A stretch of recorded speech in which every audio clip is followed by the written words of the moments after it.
Saúde a todos com a paz do Senhor. Amém, irmãos? Abra sua Bíblia na carta de Paulo aos Tessalonicenses, no capítulo 2, a partir do primeiro versículo. Nós iremos meditar um pouco neste texto e eu peço a você a sua máxima atenção.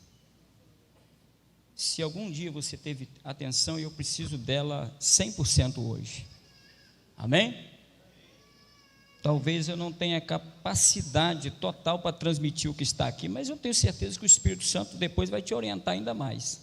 Mas vamos lá. Primeira carta de Paulo aos Tessalonicenses, no capítulo 2, diz assim: Ora, irmãos, rogamo-vos pela vinda de nosso Senhor Jesus Cristo e pela nossa reunião com Ele, que não vos movais facilmente do vosso entendimento, nem vos perturbeis, quer por espírito, quer por palavra, quer por epístola, como de nós, como se o dia de Cristo estivesse já perto.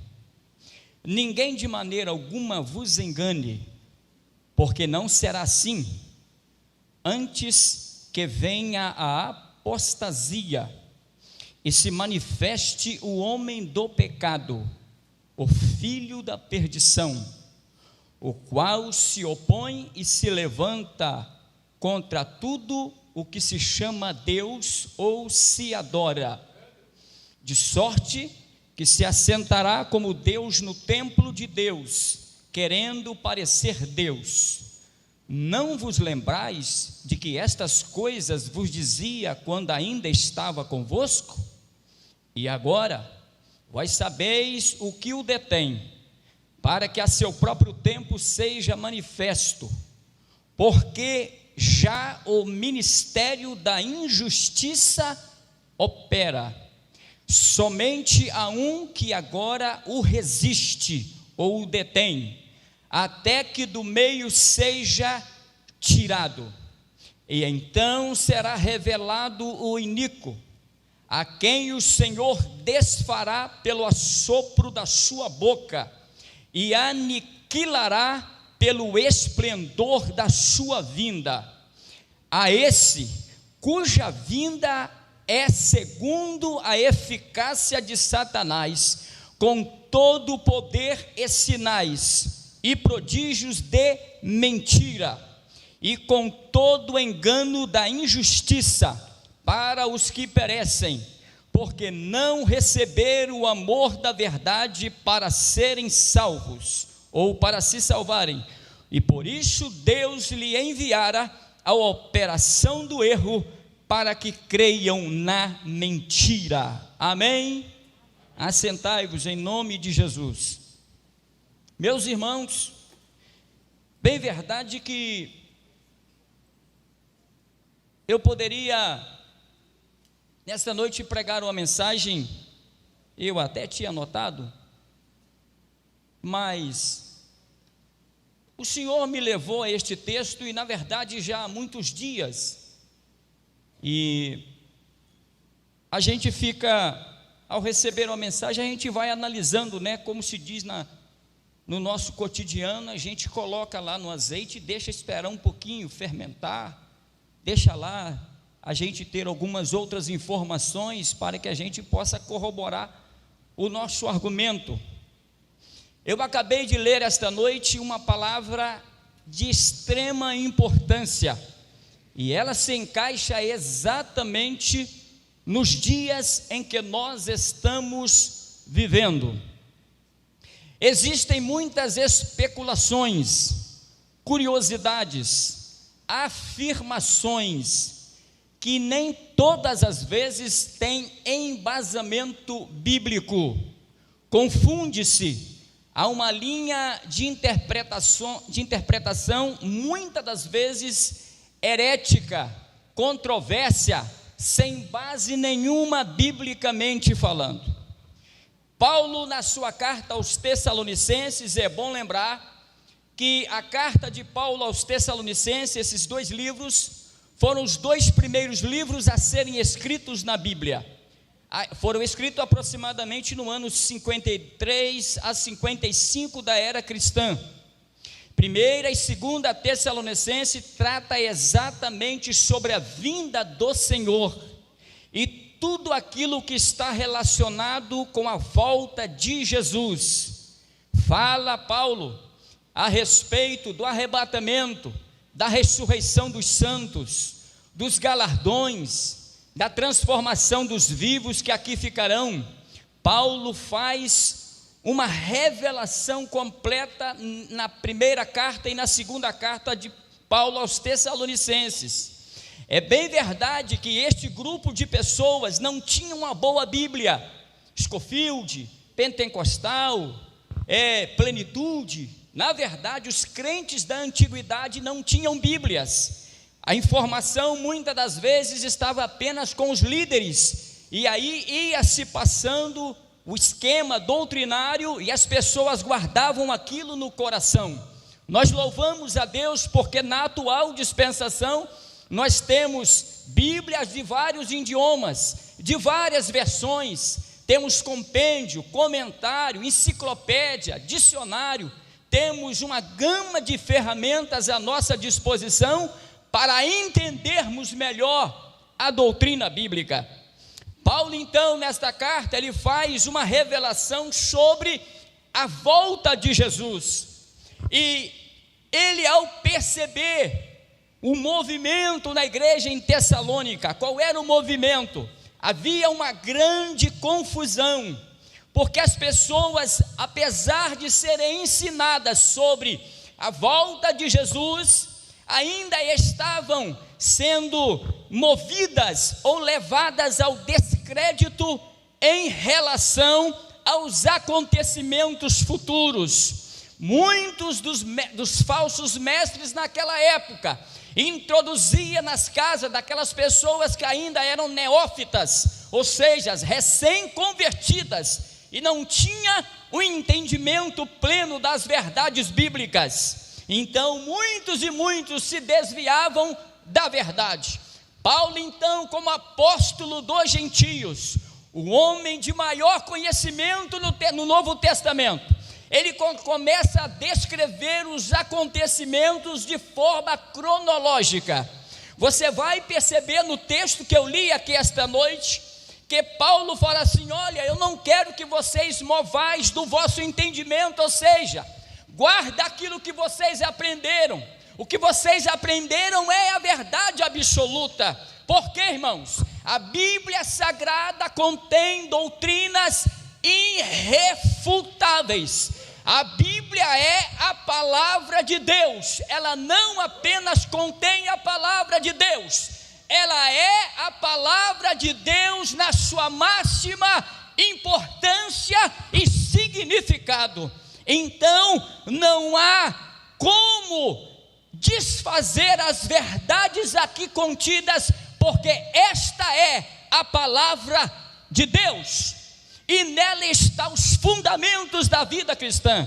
Então muitos naquela época estavam turbados quanto aos acontecimentos. Paulo, por exemplo, falou a respeito daqueles que morriam, porque os crentes nesse tempo, estavam preocupados por aqueles que já tinham morrido. Paulo disse assim: olha, eu não quero que vocês sejam ignorantes a respeito disso, porque aqueles crentes que morreram em Cristo, eles irão ressuscitar com os corpos transformados. Nós, o que ficarmos vivos, seremos arrebatados também com corpo transformado. Então significa dizer que tantos aqueles que estavam mortos, eles irão ressuscitar, e nós, os vivos, seremos transformados. Então haverá um arrebatamento, e nós, os vivos e os mortos, nos encontraremos nas nuvens ao encontrar com o Senhor nos ares. Muito bem, Paulo então ele faz uma alusão dizendo: olha, eu não quero que vocês movais do vosso entendimento, o que vocês aprenderam é a verdade. Mesmo que haja uma nova epístola, mesmo que apareça um anjo, mesmo que apareça uma revelação, não, como se o dia de Cristo já tivesse acontecido, ou como se ele estivesse perto. A expressão o dia de Cristo não está relacionado com o arrebatamento da igreja. A expressão o dia de Cristo está significando que Deus vai julgar o homem pelo seu pecado. Vai ser o momento em que Deus, no período da grande tribulação e no tempo final, vai trazer o homem até a sua presença e vai julgá-lo e ao mesmo tempo condená-lo ao fogo eterno devido à sua desobediência e rebeldia. Paulo está dizendo: este dia ainda não chegou, mas aí ele deu uma ilustração, ele fez uma analogia e explicou o sentido daquilo que ele estava dizendo. Olha, ninguém de maneira alguma vos engane. Paulo estava preocupado, missionária Adriana, sabe por quê? Porque o diabo desde o princípio, ele trabalha enganando as pessoas. É bom lembrar que ele tem dois nomes, não que significa que ele tenha dois nomes no absoluto, mas como a Bíblia foi escrita na língua hebraica e na língua grega, no hebraico, no Antigo Testamento, ele é chamado de Satanás, aquele que acusa. Quando ele conversa com Eva, ele acusa Eva e acusa a Deus, dizendo: olha, sabe por que Deus não está querendo que você coma do fruto? Porque ele está te enganando. Deus é egoísta, Deus não quer que você coma deste fruto, porque ele sabe que no dia que você comer do fruto da ciência do bem e do mal, você vai ser igual a ele. Eva foi no encanto dele, no encanto da sereia, e quando ela comeu do fruto da desobediência, ela pecou contra Deus. O rastro de engano em toda a história, o diabo trabalha enganando as pessoas, dizendo que a Bíblia não é a verdade, dizendo que não existe inferno, dizendo que não existe céu, dizendo que nada mais é pecado. Mas eu quero dizer esta noite: o diabo é mentiroso, Deus é a verdade. Ele é enganador. Ele enganou Eva, e quando Paulo escreve a sua carta, se não me falha a memória, aos Coríntios, ele diz: olha, eu estou preocupado, porque o diabo enganou a Eva, e com certeza, se vocês não vigiarem, ele vai enganar vocês. E aí ele disse assim: olha, ninguém de maneira alguma, nada pode, irmãos, nos desestabilizar da fé cristã. Nada pode nos mover da nossa posição. Sabe por quê? Aquilo que nós aprendemos é a verdade absoluta. Eu não vou continuar o texto aqui em si, porque eu quero trazer algo extraordinário aqui esta noite.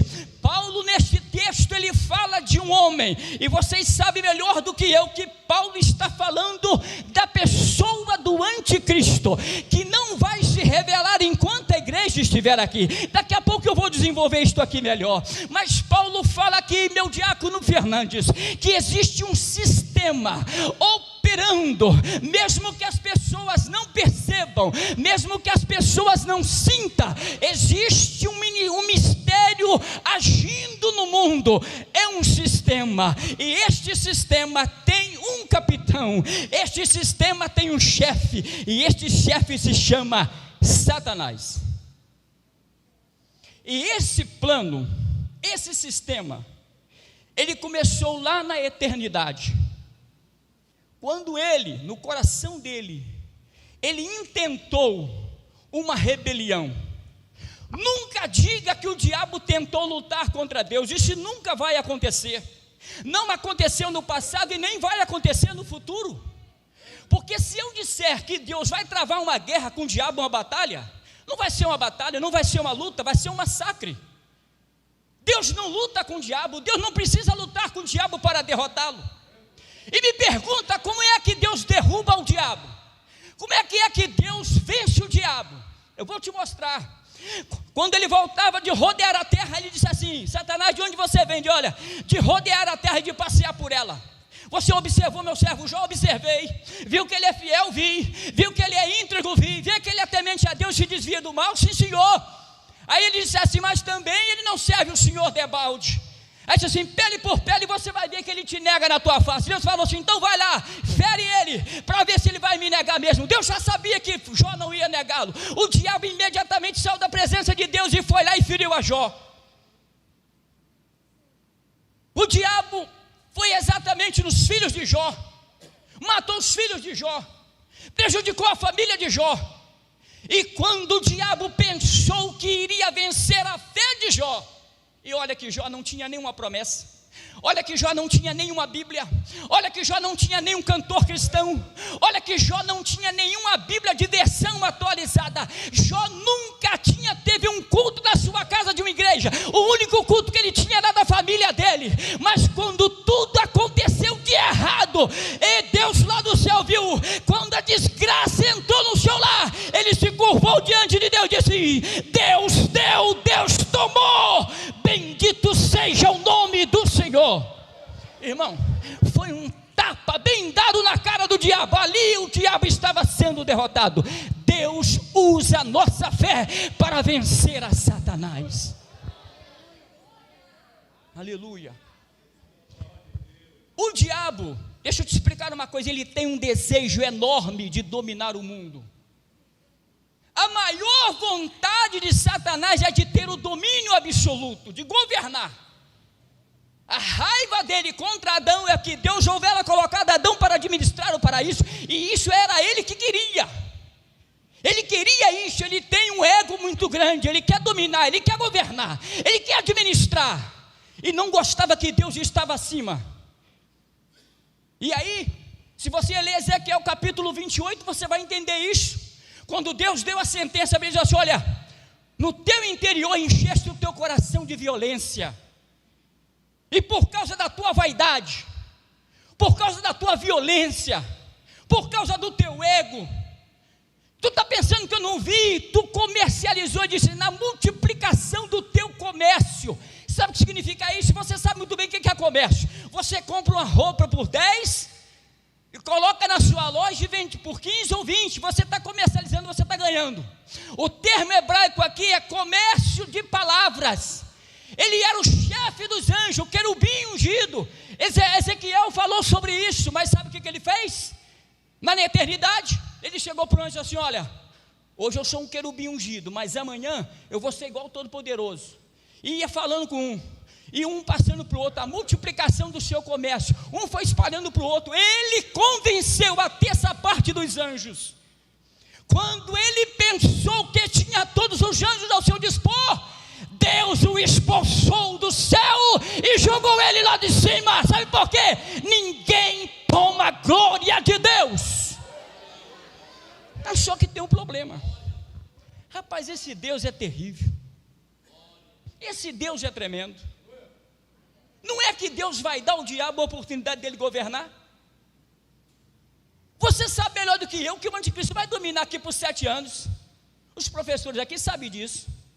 Mas como ele não pode governar, e nem está aqui na terra por se tratar de um anjo, de um ser imortal, a sua natureza angelical não compete viver aqui no mundo físico. Então, como ele tem a ânsia, o desejo de governar, ele vai fazer através de um homem, e este homem se chama Anticristo. A Bíblia não diz o seu nome, mas aí, aonde eu quero chegar, eu vou te dizer agora, vamos lá.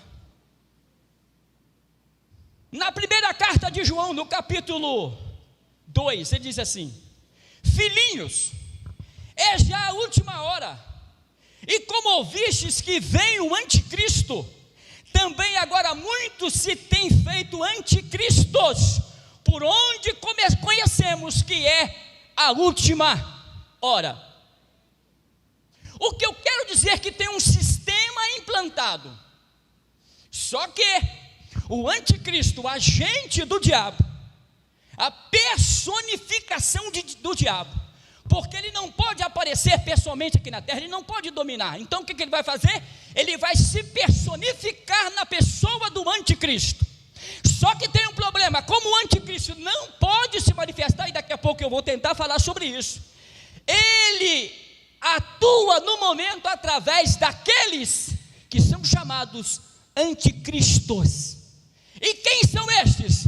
São aqueles heréticos, aqueles que disseminam falsas doutrinas.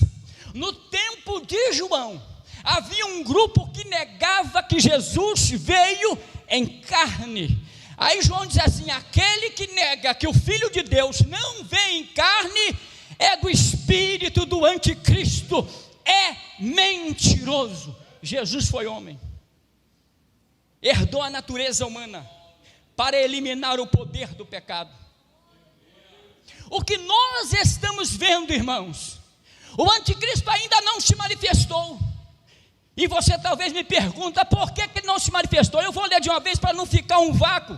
Diz aqui, Paulo diz assim: olha, porque já o mistério da iniquidade, da injustiça já opera. Somente há um que agora o resiste, até que do meio seja tirado.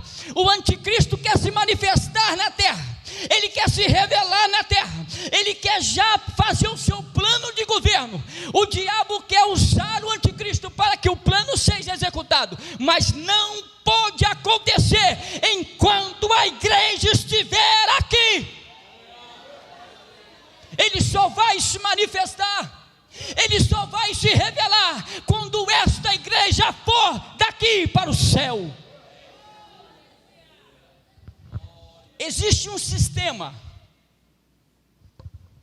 A palavra mundo na Bíblia não está relacionado com o cosmo, com o aspecto físico, com os astros, a terra, o céu atmosférico. Não. Jesus disse assim: eu vos dei a minha palavra, dizendo para o Pai, e o mundo os odiou. Jesus não estava falando dos astros, estava falando do mundo que adotou o sistema de Satanás e toda a sua mentira. Paulo, em Romanos capítulo 2, disse assim: não vos conformeis com este mundo. Ele não estava falando dos astros, ele estava falando de um sistema corrupto, mentiroso, que quer confrontar a palavra de Deus, e que esse sistema está instaurado na terra. Mas sabe quem é que resiste a esse sistema? O mundo lá fora diz que adulterar não tem problema, o mundo lá fora diz que se prostituir não tem problema, mas a igreja de Cristo permanece santa e irrepreensível perante o Senhor. João disse assim: não ameis o mundo e nem aquilo que no mundo há. A palavra mundo se divide em 3 casos: fama, riqueza e prazer. A Bíblia diz que o mundo jaz no maligno. É a mesma coisa de você ver um pedaço de isopor no mar, e aquelas ondas do mar jogam aquele pedaço de isopor para todo lado. Assim vive este sistema. Quem comanda este sistema é o diabo, debaixo da mentira, debaixo da corrupção. Mas a igreja vai resistir pelo poder do sangue de Jesus. Ninguém de maneira alguma vos engane, porque não será assim, antes que venha a apostasia. O que é apostasia? Vale lembrar, meus irmãos, que a palavra apostasia significa abandono da fé, esfriamento espiritual, indiferencismo espiritual. Se eu estou na igreja, ok. Se eu não estou, tá bom também. Se eu estou com a vida espiritual boa, ok. Se eu não estou, também está bom. Se eu estou sentindo a presença de Deus, se eu estou em comunhão, ok. Se não tenho, está bom também. Isto é apostasia, abandono da fé. E vale lembrar que esta palavra não se encaixa ao mundo, se encaixa à igreja. Haverá tempos, irmãos, que as pessoas vão perder o prazer de estar na casa de Deus. Haverá um tempo que as pessoas vão perder o prazer de orar. Haverá um tempo que as pessoas vão perder o prazer de ler a palavra de Deus. Haverá um tempo que as pessoas vão perder o prazer de estar na casa do Senhor, em confronto daquilo que disse Davi: me vale mais um dia na tua casa do que 1000 fora dele. A minha alma tem sede de ti, ó Deus. Abandono da fé. E sabe de uma coisa? Às vezes tem hora que a gente não tem capacidade de medir a própria fé. E eu vou provar isso. Tem hora que a gente fala assim: eu estou bem. Está bem nada. Não está. Eu falo de mim, irmãos, e eu vou provar. Sansão, lembra de Sansão? O Espírito de Deus pousava sobre ele, tinha uma força fenomenal, extraordinária. Estava um dia lá, Dalila foi e cortou o cabelo dele, porque ele era nazireu, era o segredo, era aquilo que é o elo da comunhão com Deus. Quando cortou o cabelo de Sansão, Dalila gritou: Sansão, levanta logo, Sansão, porque vem os filisteus.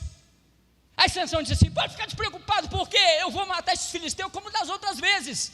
Aí a Bíblia diz assim: e Sansão não percebeu que o Espírito de Deus havia se retirado dele. Ele não conseguiu avaliar. A igreja de Laodiceia, ela bateu no peito e disse assim: eu sou rica, tenho tudo que eu quero, não tenho falta de nada, tenho ouro, tenho prata, tenho isso, tenho aquilo. Aí a mensagem de Jesus: eu recomendo que vocês comprem ouro aprovado no fogo, colírio para ungir os olhos. A igreja de Laodiceia não pôde ter a capacidade de avaliar o seu declínio espiritual. E eu quero me perguntar aqui esta noite: como está a minha vida espiritual? Faça esta pergunta para você: como está a sua vida espiritual? Você é o mesmo quando começou a fé? Você tem a mesma estrutura? Você tem o mesmo discernimento? Você tem a mesma sede? Você tem a mesma vontade de servir a Deus? Se não tem, é hora de voltar para o altar e se curvar diante de Deus. Paulo disse assim, que não vai acontecer antes que venha a apostasia, ou seja, a manifestação do anticristo vai acontecer debaixo de um esfriamento espiritual muito grande, pessoas abandonando o evangelho, pessoas esquecendo as promessas, as pessoas desvalorizando o reino de Deus. E aí ele continua dando uma descrição desse personagem. Olha que interessante: que não será assim antes que venha a apostasia e se manifeste o homem do pecado. Homem do pecado aqui está relacionado com a natureza do anticristo. Sabe por quê? É um homem que tem alinhamento contínuo com o pecado. Ele se compraz e se deleita em praticar o pecado. O anticristo vai ser um homem que o pecado vai acoplar nele o clímax de toda a iniquidade. Ele vai ser um ser, meus irmãos, que literalmente adotou o pecado como forma de vida, mesmo que isso seja uma afronta a Deus. Por isso que a Bíblia diz: o homem do pecado, ele tem prazer na prática do pecado, ele ama praticar o pecado, ele é escravo do pecado. Isto é homem do pecado. Paulo também disse assim: olha, o filho da perdição.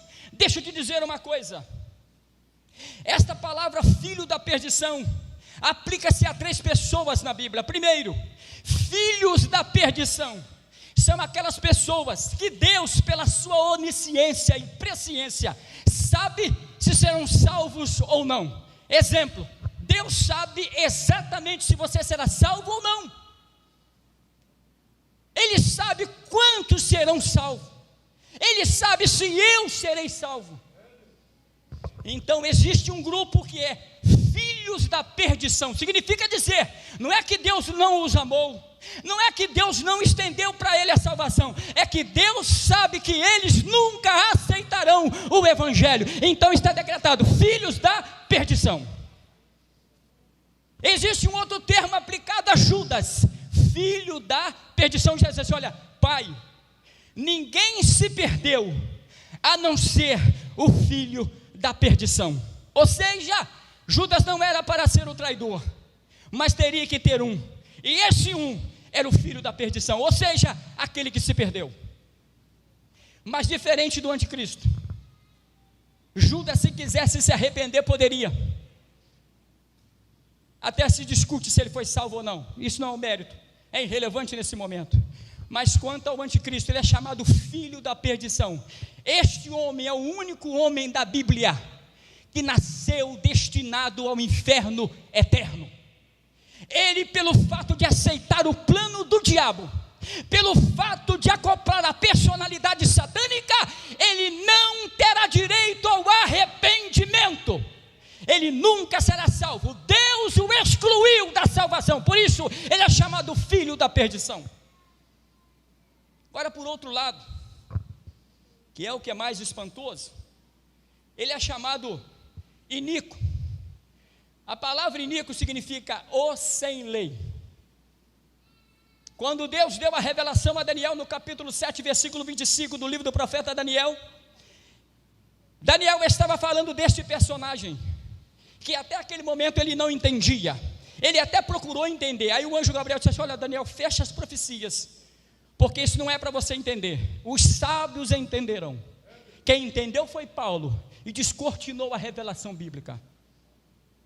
Mas no capítulo 7, versículo 25, ele descreve assim: este homem se levantará e mudará os tempos e as leis. Você está sentindo uma atmosfera diferente? Deixa eu te dizer uma grande verdade. O que nós estamos sentindo hoje, e se diz muito sobre a guerra entre o bem e o mal, pastor Vinícius, na verdade o que nós estamos sentindo, presbítero Jonas, não é sobre a volta de Jesus. Sabe o que vai acontecer daqui a pouco? Haverá de fato um ódio muito grande contra a igreja de Cristo. E eu vou te provar aqui. O sem lei. A lei diz assim, que o empregado deve obedecer ao patrão. Na lei do anticristo não é assim. Quem tem que obedecer é o patrão, e o empregado que manda. Na lei de Deus é o filho que tem que obedecer aos pais. Hoje está ao contrário. Se bobear, muitos pais que têm que obedecer aos filhos. Hoje está tudo ao contrário. O certo virou errado, a mentira virou verdade, e está tudo normal, está tudo tranquilo.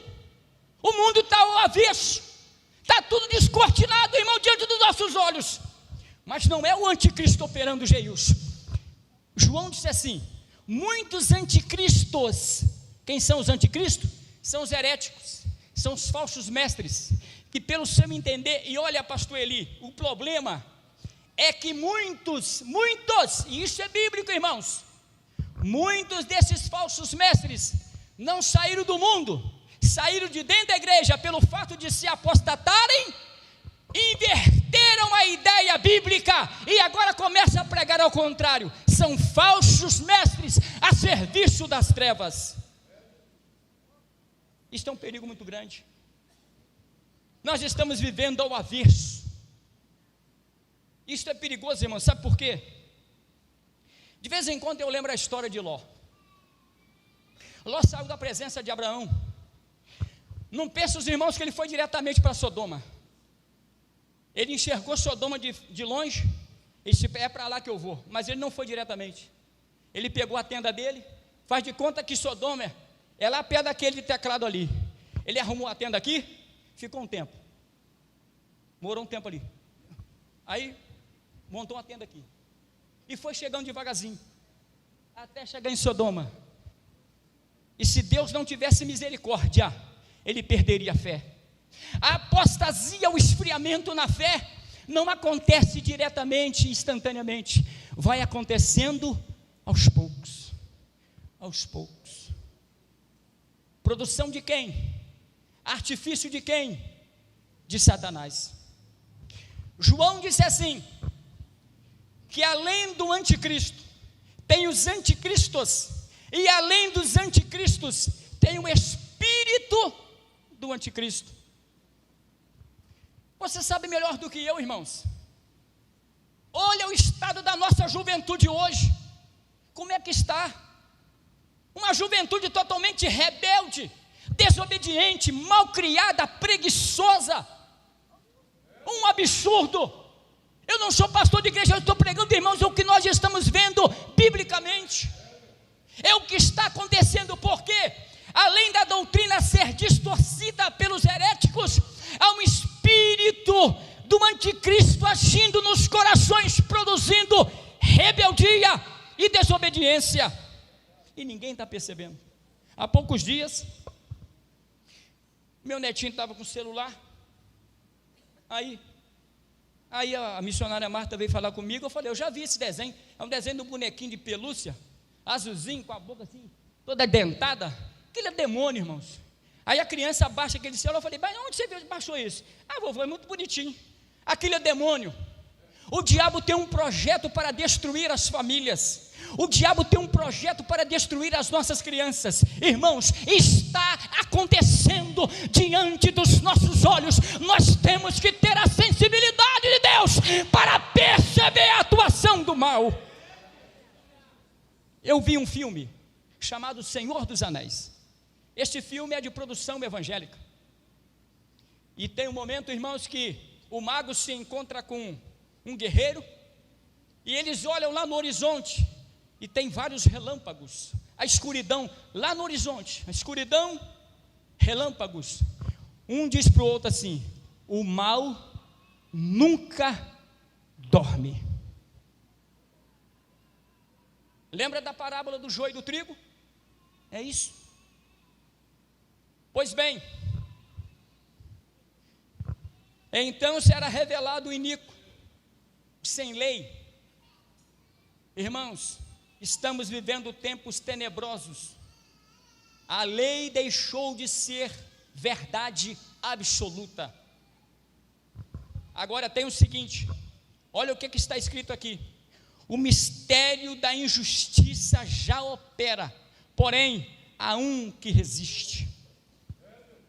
Por que a Bíblia, Jesus fala que a igreja é sal da terra? Porque o sal conserva. O sal conserva. E a igreja como sal. Jesus vê a igreja como sal e vê este mundo como a carne apodrecendo. Este mundo ainda não foi ao caos, ao declínio absoluto, por causa da presença da igreja aqui na terra.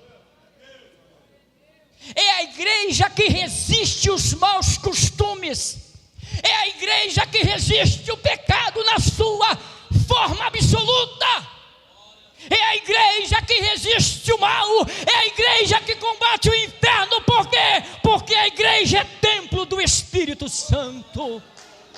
Deus habita no meio da igreja. O iníquo. Mas ele não é só chamado assim. O nome dele original é Anticristo. Ele não se manifestou ainda. Imagina.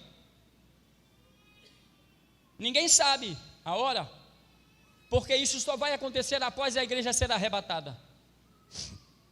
Mas o termo Anticristo não significa dizer que ele vai vir antes de Cristo, não é isso. A palavra anti é contra. O termo anti significa que ele é contra Cristo, que ele se opõe a Cristo. E não só isso, missionária Adriana, ele se opõe a tudo que se diz respeito a Deus. Ele se opõe à palavra, ele se opõe à igreja, ele se opõe aos princípios bíblicos, ele nega a existência de Deus, os princípios de Deus, a lei de Deus, o governo de Deus. Ele é anti, ele é contra. Mas enquanto ele é contra, nós, a igreja, propagamos o evangelho de Jesus. Jesus disse que muitos falsos profetas apareceriam. O anticristo ainda não apareceu, mas nós temos falsos profetas, falsos cristos, pelo mundo afora, enganando pessoas e destruindo famílias e vidas. Paulo continua: então será revelado o iníquo, a quem o Senhor desfará pelo assopro da sua boca. Isso está relacionado com a volta de Jesus em glória. Sabe por quê? Irmãos, o mundo, ele pensa numa mesa. O mundo, ele está apoiado em 4 pilares: social, área social, militar, política e religiosa. Esses 4 pedestal. Aí daqui a pouco vai armar o palco, vai se formar um palco. Mas a sociedade está amparada nesses 4 pilares: área política, religiosa, social e financeira. Eu te pergunto, existe segurança financeira neste mundo? Sim ou não? Sim ou não? Existe segurança política neste mundo? Sim ou não? Existe segurança militar neste mundo? É o que nós temos ouvido aí, lá na Rússia, na Coreia do Norte, na China. Pega os noticiários. Estamos ao ponto de ter uma guerra nuclear. Não teremos. Biblicamente não. Agora você virou estrategista de guerra? Não, não vai ter. Sabe por que não vai ter? Pastor Carlos Augusto, porque o mundo vai entrar num colapso muito grande, e já se fala no globalismo, já se fala numa moeda única, para resolver o problema financeiro do mundo, está em conflito politicamente, o mundo está em conflito, ninguém confia mais em político, é uma miséria, corrupção, sem vergonhice, safadeza, o mundo não acredita no político, o mundo não tem segurança financeira, o mundo não tem segurança religiosa, o mundo está um caos, e vai um caos de mal a pior. Sabe o que vai acontecer? Quando o mundo entrar em um colapso, o diabo vai apresentar esse personagem, mas ele é chamado de anticristo. Uma das primeiras coisas que ele vai fazer, é fazer oposição direta a Deus. Agora olha isso aqui. Então será revelado o iníquo, a quem o Senhor desfará com o assopro da sua boca, pela palavra. O anticristo vai apresentar no mundo, olha para cá, dizendo: eu sou o Messias, o Salvador do mundo. Porque o mundo, as pessoas esperam salvação, as pessoas esperam solução dos problemas, as pessoas estão passando fome, existe conflito social. Jesus falou sobre isso, de guerras, rumores de guerras, guerrilhas, conflito, inundações, guerra política, guerra social, guerrilha, problema de todo lado, divórcio, problema com o pai, com o filho, há uma confusão tremenda. O diabo vai apresentar o Messias dele, e ele vai apresentar um plano de governo, só que o plano de governo dele vai falhar. E sabe o que ele vai, como ele vai apresentar, irmão Geilson? Eu sou o Messias que vai libertar o homem. Só que ele não tem gabarito, não tem caráter para provar que é o Messias de Israel. Eu vou te provar. Por que, pastor Eli, que Jesus ficou entusiasmado e pasmado com Bartimeu? Porque Bartimeu, quando Jesus passou, disse assim: Jesus, filho de Davi. No tempo do fim, os homens vão perguntar ao anticristo: bem, você é o Messias?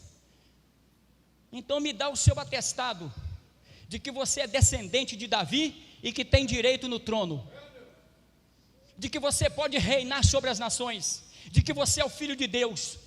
Ele não tem documento, ele não faz parte da árvore genealógica de Jesus, do Messias. Ele é o Messias falso, mentiroso, é o Messias do diabo. E aí Jesus vai derrotá-lo, sabe por quê? Ele vai dizer assim: eu sou o Messias da descendência de Davi, eu tenho direito do trono. Aí as pessoas vão dizer assim: como é que você prova isso?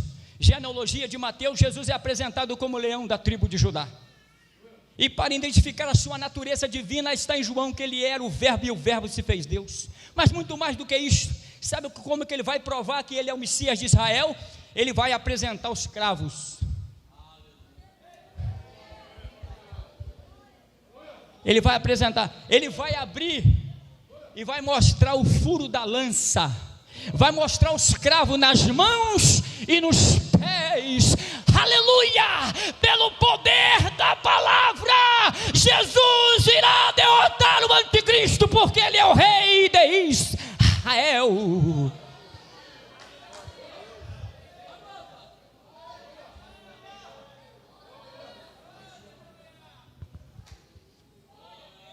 Eu já estou terminando. O anticristo é chamado de ímpio. Ímpio. O prefixo in significa impossível. O outro, pio, piedade. E a palavra piedade está relacionada não com pena de alguém, mas religiosidade, santidade, amor às pessoas. E o prefixo in significa impossível, significa dizer que o anticristo é impossível de ser pio, ou seja, ele não tem piedade de ninguém, ele não ama ninguém. E isso está caracterizado na natureza de Satanás, porque a Bíblia diz assim, que toda a eficácia do anticristo, todo o poder que ele vai ter, todo sinal que ele operar, todo prodígio que ele fizer, é segundo a eficácia de Satanás, ou seja, quem vai operar através dele é o diabo. E sabe como que o diabo é apresentado no livro de Apocalipse? Como dragão. A besta do Apocalipse tinha aparência de ovelha, mas falava como dragão. O caráter do diabo, o caráter do anticristo, ele não tem pena de ninguém, ele não gosta de ninguém. O diabo não gosta de você, o diabo não gosta de mim, o diabo não gosta da sua família. O diabo, quando vê a gente, a vontade dele é nos esmagar, é nos destruir. Mas sabe por que ele não faz isso? Porque nós estamos acobertados pelo sangue de Jesus. Ele é ímpio, ele comete impiedade, mas ele também é chamado de besta. Apocalipse 13, sabe por quê? A palavra besta significa animal selvagem, fala do seu caráter. Quando o anticristo reinar aqui, e esse é um recado para você que não é crente, não significa dizer que todo crente vai subir. Eu posso estar pregando aqui no dia do arrebatamento e ficar aqui, se eu não andar em santidade, se eu não me arrepender, se eu não andar com uma vida íntegra, se eu não pedir perdão, eu vou ficar mesmo. Agora tem o seguinte, quando ele reinar aqui, ele não vai ter pena de ninguém, vai ter que ser do jeito dele, da forma dele. E a Bíblia chama Satanás de dragão, sabe por quê? Por causa do poder de destruição. Ele tem sangue nos olhos, ele não gosta de ninguém, mas enquanto ele é chamado de dragão, de besta, animal selvagem, Jesus é o leão da tribo de Judá. Jesus é chamado o Cordeiro de Deus, que tira o pecado do mundo. Enquanto ele não gosta de ninguém, pastor Eli, Jesus, um certo dia estava passando, e diz a Bíblia, que a sua alma se compadeceu de Bartimeu, que a sua alma se compadeceu da mulher do fluxo de sangue. Ele tem compaixão, ele nos ama. No livro de Apocalipse está escrito assim, que Jesus nos ama. Diga para o seu irmão, eu não posso deixar isso passar. Pastor Vinícius, Jesus te ama. Diga para ele, Jesus te ama. Olha, irmão, que coisa linda. Jesus te ama, Jesus te ama, Jesus te ama, Ele nos ama, Ele nos ama, Ele nos ama. O seu amor não tem fim, o seu amor é inexplicável.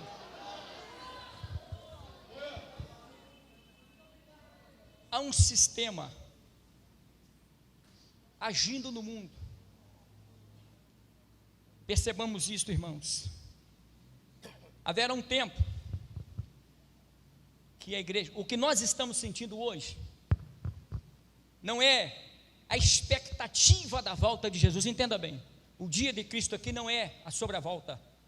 Paulo disse assim, não é isso. Não é que eu dei a mensagem como se Cristo já tivesse vindo. Não é isso não. Está vindo uma onda de ódio, de problema. Quando João disse assim, já é a última hora, não é relacionado com a volta de Jesus. O que João está querendo dizer é que está vindo uma crise, é que estamos às portas de um problema, de uma crise de âmbito internacional. É a última hora, vai acontecer. E aí você me pergunta, como é que vai ser a situação? Eu vou te explicar. No limiar da história, a igreja vai sofrer muito. Vai sofrer muito. E aí quando você pega o livro de Apocalipse, você vai entender o porquê da igreja de Laodiceia e a igreja de Filadélfia. A igreja de Filadélfia é a igreja de Laodiceia é a igreja fria, morna, sem interesse, sem vontade de servir a Deus. A igreja de Filadélfia é a igreja do avivamento. Sabe o que vai acontecer? Com essa onda de ódio que está vindo de lá para cá, porque até o momento, nós estamos num mar de rosa, sim ou não? Ou eu estou enganado? Nós estamos num mar de rosa, ou eu estou errado? Estamos gozando de liberdade. Mas o que dizer dos crentes da Coreia do Norte, da Nicarágua, da China, dos países que o culto de missões apresenta aqui, que tem hora que eu fico até com vergonha, de vontade de enfiar minha cara debaixo da cadeira, de tanta vergonha. Mas haverá uma onda de ódio, irmãos, muito grande. E quem é crente vai ser crente mesmo. É aí que vai se provar quem é verdadeiro crente. Quem é testemunha de Jesus aqui, levanta a mão. Você é testemunha? Levante a mão assim bem alto, assim com entusiasmo. Você é testemunha? Agora, você sabe o que significa a palavra testemunha?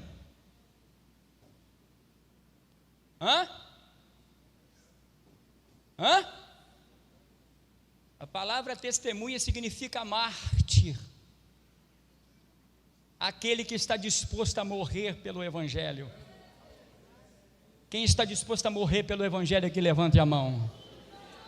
Então, não abra mão da sua convicção. Não se entregue aos luxos deste mundo. Tem gente que está se associando ao pecado e ao erro, dizendo eu sou servo de Deus. Não é testemunha. Porque se você quer manter o seu trabalho e compartilhar com o mundo, você não pode ser testemunha, porque quem é testemunha abre mão de tudo, mas não abre mão da sua fé. Eu perco tudo, mas eu não abro mão da minha fé, da minha convicção a Deus.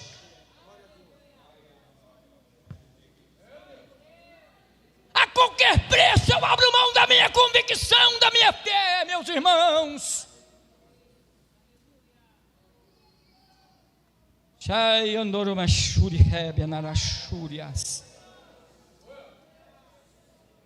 Haverá, sinceramente, realmente, irmãos, uma avaliação. Eu espero em Deus de estar entre aqueles que irão subir para o céu. Está vindo, é a última hora, pastor Ricardo. É a hora da decisão. É o momento da gente saber quem é e quem não é. O espírito do anticristo está agindo. Você percebe ele. E olha que não começou ainda. Mas daqui a pouco, as trevas, Jesus disse assim: Judas, com um beijo você traiu o Filho de Deus. E Jesus disse para os seus perseguidores: vocês vão vir com paus, espada, porretes, cacetetes? Vocês estão buscando um criminoso? Eu sempre estive convosco. Mas está bom. Sabe o que é isso? É a hora das trevas. É o momento do príncipe das trevas. Irmãos, está chegando. Se prepare. Resguarde a sua fé. Entre em oração. Conserve a tua fé. Porque os tempos serão trabalhosos. A você que nos visita aqui essa noite. Você está pensando que esse mundo vai melhorar? Não vai. Enquanto a igreja está aqui, ainda há um controle. Mas daqui a pouco, você vai procurar a igreja e você não vai achar. Você vai entrar por estas portas e esta igreja estará vazia. Nunca mais você vai ver esta igreja, nunca mais. Então conscientize de que o mundo está indo de mal a pior. O governo do mundo atual está debaixo de maldição. Venha para Jesus, aceite Jesus, e que Ele esta noite te dê oportunidade para você ser salvo e escrever o seu nome no livro da vida. Senhor Deus e Pai, nós te bendizemos, nós te louvamos, agradecidos, Pai, por esta noite memorável, em que fomos, Senhor, alertados quanto à tua volta. Não que esquecemos, somos esquecidos disso, mas o Senhor nos alertou mais uma vez, e que nós, Senhor, estejamos atentos aos sinais que são, ó Deus, anunciados, que estão sendo anunciados para este mundo. Deus, ajuda-nos, guarda-nos, e eu quero te pedir em favor da tua igreja aqui reunida, o teu povo aqui, Senhor, Pai amado, representando as suas famílias. Pai, ajuda-nos, Senhor, que estejamos sempre dispostos a te honrar, a te servir. Te louvamos pela vida, Senhor, da tua igreja, da saúde da tua igreja, e nós estamos agradecidos por isso, em o nome de Jesus. Que a graça de nosso Senhor e Salvador Jesus Cristo, o amor eterno de Deus Pai e as consolações constantes do Espírito Santo seja com a igreja do Senhor aqui reunida, que todos digam